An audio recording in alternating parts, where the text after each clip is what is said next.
Hai nhớ rằng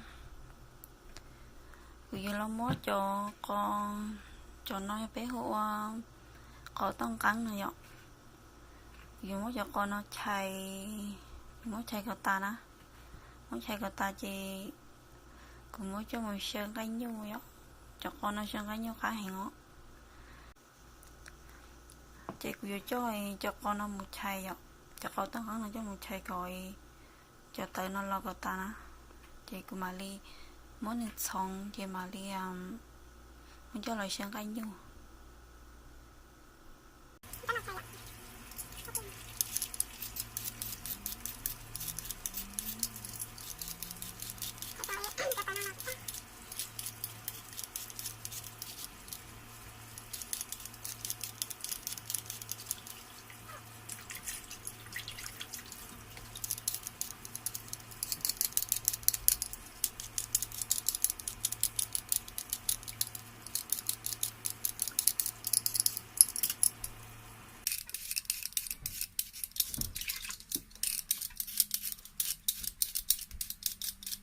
Cho nó là cá hiểu đi, cho nó sơi cái nhiều là cá câu chơi cái nhiều nhở, cái của mà của hai nhà chơi cái nhiều được, chơi cái nhiều là cá sơi tiền cái là những cái nhở nhở,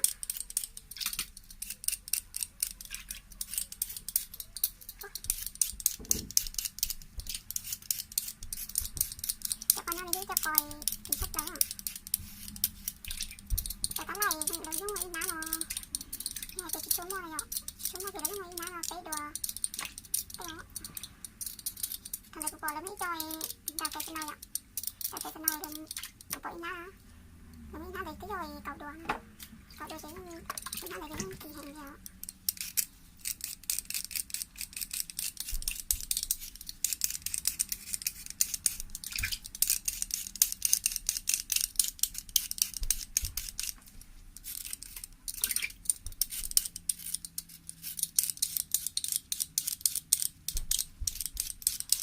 Nó cái này thì cậu có phải chạy nó thì chúng ta có chắc cái gì đang to này ạ, nó có chỉ lăng té là thì cậu có chạy nó thì lúa thì có thể to là con thì có dòng nó thì có thể to như thế này chúng tôi có chắc cái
Ok.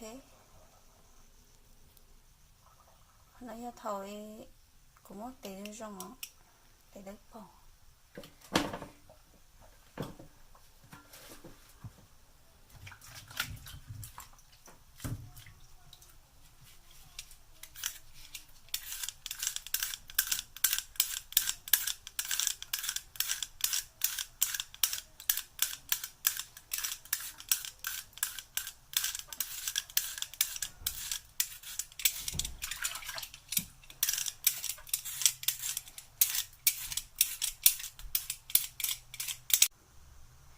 Ok, chị ta xin nói gì của tôi muốn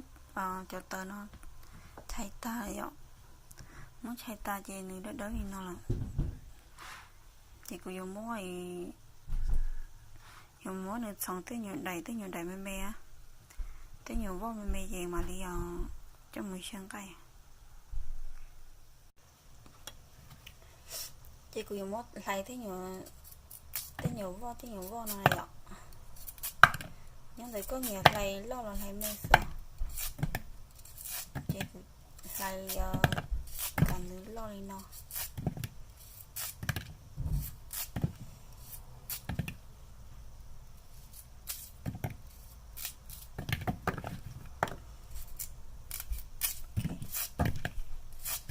những người có nhà xứ có lại lo lại mê lo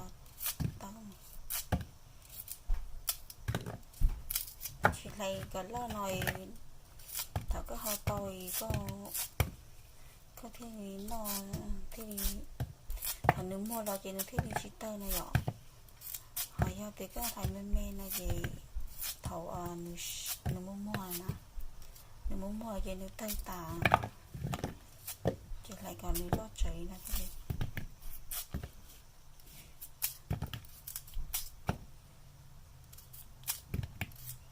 phải đi nó xưa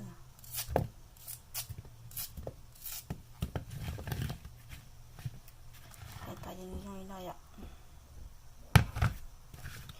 xong nó chỉ mà đi một xong chọn cái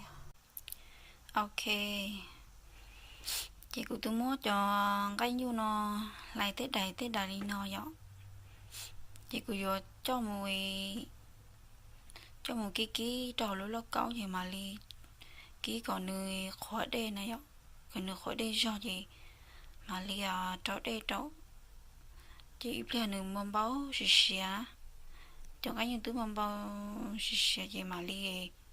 li trâu cho co tao nó trâu ok chị muốn chọn cái nó ký có ít lên người còn nữ ý nhòa đỡ rồi ạ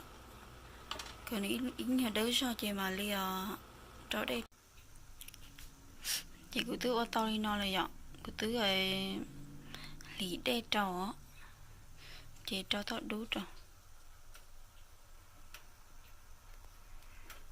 đú trâu chị đây là chị nhớ tới có nhà tàu thế nhà chơi xưa trí con chị trâu chị trâu mẹ nói là sao chị cá mà đi trong gì trâu không nói giúp mong cái ó trí không mẹ trâu nhớ tới có nhà xứ hoặc của chị của nhà trí không mẹ trâu trí không của chó là trâu đấy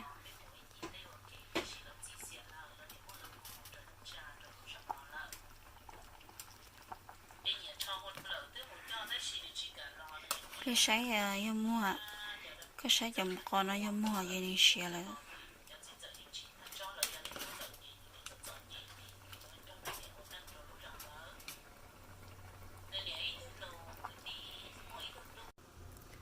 ok ta chỉ nó thứ xịa là chị cũng mất đầu ra cái sấy người trong đi nó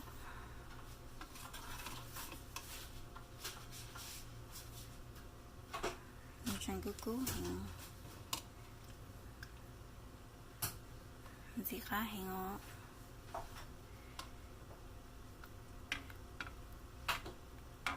chị ta lên đây là sữa ấy ô cho nên là còn của nó